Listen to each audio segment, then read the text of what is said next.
2015, Mojang announced Minecraft Hololens, a new version of Minecraft which would bring the game into real life using an AR headset. And ever since this video was released, there's not really been much talk about it. So I've dived into the deep depths of the internet to try and find the answer to what actually happened to this. And it all starts on January 22nd, 2015.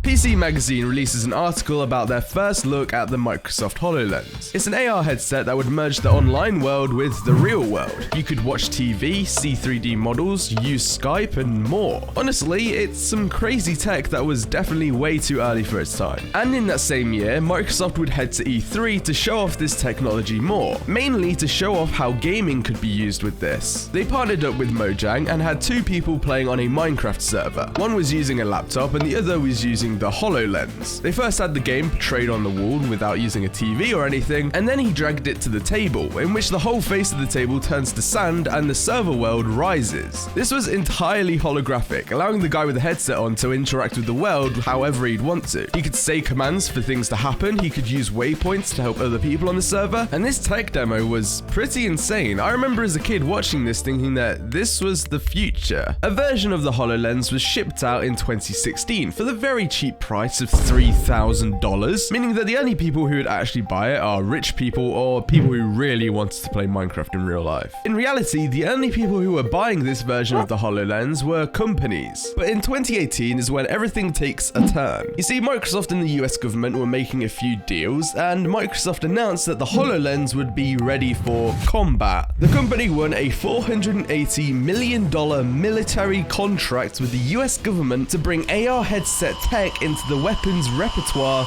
of American soldiers. Basically meaning that instead of getting Minecraft in real life that everybody wanted, the US military just got more powerful. This was a 2-year contract which would give them over 100,000 headsets, and apparently one of the contract's taglines for the AR tech was that its ability to enable 25 bloodless battles before the first battle, which means they were using the AR headset for training. Now a couple years later, Microsoft would announce the HoloLens 2, which again would be pretty much only used by companies who'd feel like they needed it, and the US military. And slowly, this thing would become more of a limited item that the majority of people would never even hear about. Now, Mojang already has all this technology to bring Minecraft into real life. They made the entire thing already for the Microsoft HoloLens, which means that if they wanted to, and if there is a deal made, Mojang and Apple could partner up and bring this whole HoloLens version of Minecraft onto the Apple headset. And because the HoloLens version of Minecraft was a very outdated one now, imagine the features they could bring to the game using the Apple headset. But will this happen? I'm not too sure. Obviously, Mojang is owned by Microsoft, meaning that a partnership with Apple would be kind of iffy. But it just kind of feels sad that the HoloLens version of Minecraft never saw the light of day, and we can blame the US military for that. Speaking of Minecraft things that never should have ended, you need to watch this video on how one of Minecraft's biggest servers